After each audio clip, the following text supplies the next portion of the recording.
is home field advantage, and of course, my name is Brian. I touched on this subject in another video, and I'll post a link if you guys want to check it out. About Favre, Brad Favre. He retired, and then the Jets let him go, and now he can sign with whoever he wants. And of course, he wants to go to the Minnesota Vikings. He said it before. He wanted to go there last season, but Green Bay wouldn't let him, so they traded him to the Jets. He played out his contract, and then they let him go.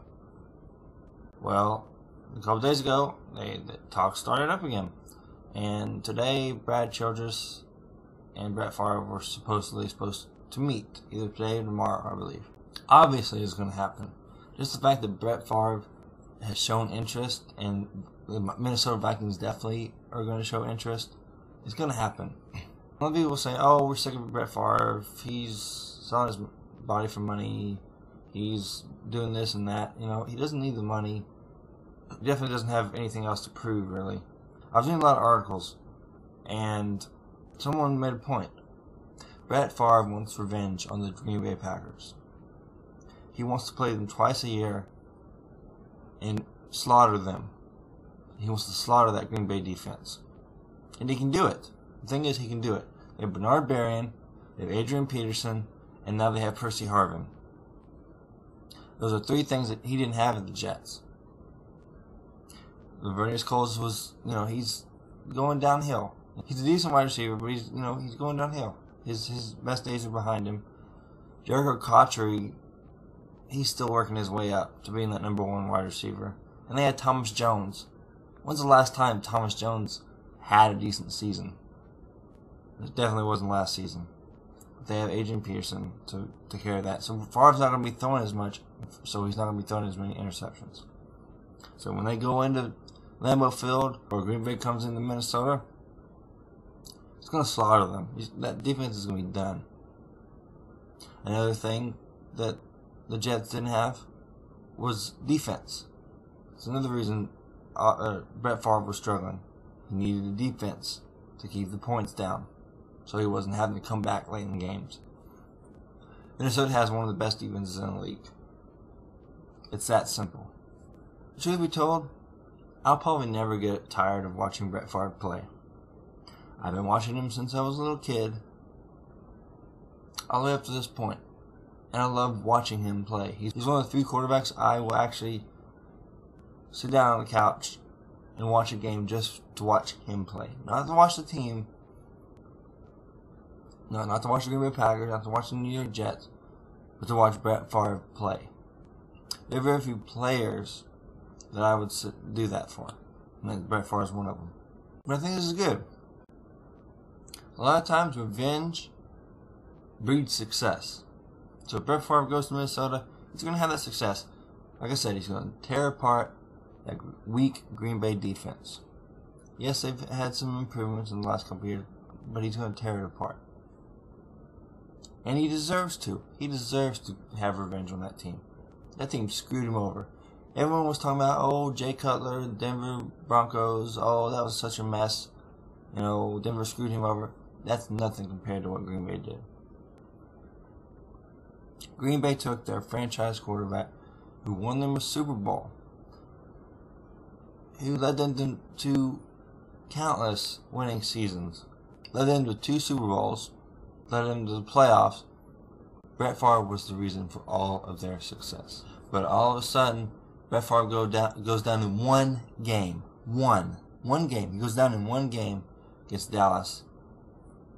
They put Aaron Rodgers in, and Aaron Rodgers is all of a sudden their savior. And then getting to the NFC Championship game against the Giants, and then losing, and then retiring, and then saying that he wants to come back. And Green Bay basically says, well, we don't want you back. You've done great things for us. You've made us a great franchise. Man, we don't want you back. Why would we want you back? You have nothing to offer. They just flicked him away. He said, well, I want to go to Minnesota. I want to go to a team that I can win on. And of course, Green Bay says, oh no, we play them twice a year. You're not good enough for our team. but we don't want you to go to a team we have to play twice a year because we know you'll slaughter us. That's basically what they said. So his two options were the New York Jets, which he wasn't going to be successful on. They did a good, decent job, but that whole division stepped up their play last year. Hell, New England didn't even get to the playoffs. Miami did. And Buffalo had a decent season until they lost Trent Edwards. His other option was Tampa. Tampa showed interest in him. They didn't need Favre. They weren't going to win a championship with Favre. They had Jeff Garcia. Jeff Garcia did a decent job. But they didn't need Brad Favre. That's the reason they didn't get him. So Green Bay screwed him over.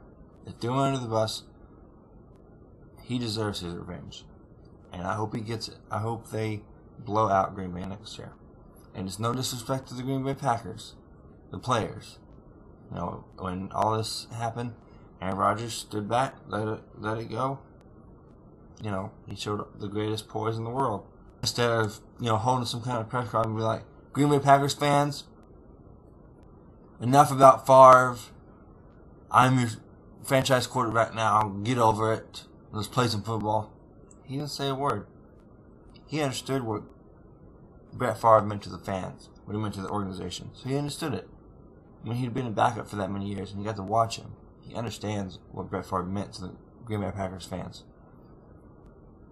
So we let it go. And then he had a decent season last year. He proved why he's able to start. So it's no slam against the players. He just needs to get revenge against the organization as a whole. Show them, look what you did. Look what you gave up on. And let's not forget that Favre is only like 38 or 39, and Kurt Warner's only a year younger than him. And Kurt Warner had the season he had last season, led his team to the Super Bowl. So it's my belief that Brett Favre, as great as he is capable of doing the same if he's given a team like Minnesota. They didn't even give him a chance to compete for the starting job, which was pretty pathetic. But if an organization feels like they need to move on, it's they have to throw away the veterans, and it's sad to see. But as always, let me know what you guys think. Obviously, know my opinion. I hope to see him in purple and white next season. If he does, I'll probably buy like a Minnesota hat, because Minnesota's got a good team. Adrian Peterson's from Texas. I'm an Adrian Peterson fan, so why not? There'll be two players on the Minnesota Vikings that I really like. So who knows? We'll see. Let me guys know what you think about this whole ordeal, and I'll catch you guys later.